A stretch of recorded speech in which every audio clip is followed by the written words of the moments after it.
17 বছর পর দেশে ফিরছেন তারেক রহমান। তার ফেরার ঠিক এক সপ্তাহ আগে লন্ডনে গেলেন জামায়াতের আমির ডাক্তার শফিকুর রহমান। দেশে ফেরার আগে তারেক রহমান এবং শফিকুর রহমান দুজনেই দেখা করেছেন লেবার পার্টির শীর্ষ নেতাদের সাথে।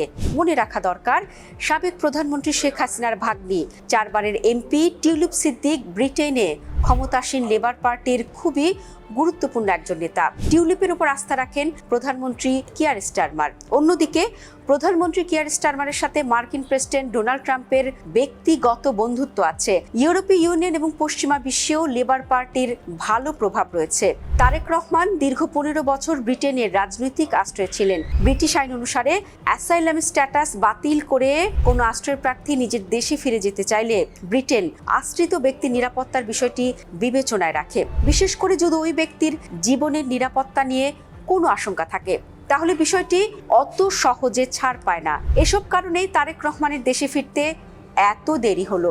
বাংলাদেশ সরকারের সাবেক প্রধানমন্ত্রী বেগম খালেদা জিয়াকে ভিভিআইপি প্রোটোকল দেওয়ার কথা ঘোষণা করেছে। তারেক রহমানের জন্য অতিরিক্ত নিরাপত্তার ব্যবস্থা করা হয়েছে। তারেক রহমানের দেশে ফেরাও সহজ হয়েছে। কিন্তু দেশে ফেরার আগে ব্রিটেনে তারেক রহমান দেখা করেছেন সেখানকার প্রভাবশালী রাজনৈতিক নেতাদের সাথে। বিশেষ করে 1.5 যুগের প্রবাস জীবনে ব্রিটেনের যেসব রাজনীতিবিদ ও প্রভাবশালী ব্যক্তিরা বাংলাদেশে মানবাধিকার ও গণতন্ত্রের জন্য কাজ করেছেন, তাদেরকে কৃতজ্ঞতা জানিয়েছেন তারেক রহমান। তবে এর মধ্যে বড় খবর, ব্রিটেনে ইন্দো প্যাসিফিক বিষয়ক মন্ত্রী সীমা মালহোত্রার সাথে বৈঠক করেছেন জামায়াত আমির ডাক্তার শফিকুর রহমান। তারেক রহমানের দেশে ফেরার ঠিক এক সপ্তাহ আগে জামায়াতের আমিরের সাথে অফিসিয়াল বৈঠক করতে চান তিনি। জামায়াতের আমিরও দেরি না করে সাথে সাথে রওনা দেন লন্ডন। একদিনের ঝটিকা সফরে ব্রিটিশ মন্ত্রীর সাথে কি কথা হলো তার? ভারতীয় বংশোদ্ভূত সীমা মালহোত্রা লন্ডনের এমপি। এই শহরের আরেক এমপি টিউলিপ সিদ্দিকের সাথে সুসম্পর্ক আছে তার। পার্টিতেও টিউলিপের প্রভাব কম নয়। কাজেই সীমা মালহোত্রার সাথে জামায়াত নেতার বৈঠকও টিউলিপের অজানা থাকার কথা নয়। বরং বাংলাদেশের বিষয়ে লেবার পার্টির বিশেষ কোনো বার্তা দিতে হয়তো জামায়াতের আমিরের সাথে বৈঠক করতে চেয়েছে ব্রিটেন। কি সেই বার্তা? তার ইঙ্গিত পাওয়া যায় বৈঠকের পর জামায়াত আমিরের প্রেস কনফারেন্সে। সেখানে প্রথমেই তিনি বলেন, নির্বাচনের পরে যদি আমরা বিরোধী দলে বসি, সরকারি দলে যারা যাবে তাদেরকে সঙ্গত সকল ব্যাপারে আমরা পূর্ণ সহযোগিতা করব। আগের দিনই দেশে থাকতে ক্ষমতায় যাওয়ার কথা বলেছেন। আর ব্রিটিশ মন্ত্রীর সাথে বৈঠকের পর বিরোধী দলে জামায়াতের ভূমিকা নিয়ে কথা বলছেন।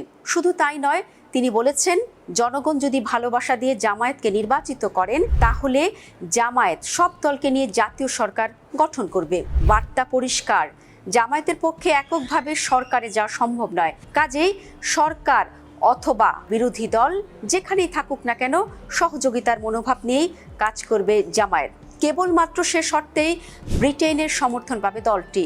এই মুহূর্তে বাংলাদেশের আগামী নির্বাচনের দিকে চোখ সারা বিশ্বের। শেখ হাসিনার 15 বছরের শাসনে দক্ষিণ এশিয়ার আন্তর্জাতিক রাজনীতির হিসেব নিকেশ পাল্টে গিয়েছিল। এখন নতুন করে হিসেব করছে সবাই। সবার স্পষ্ট অভিমত, বাংলাদেশের রাজনৈতিক স্থিতিশীলতা দেখতে চায় পশ্চিমা বিশ্ব।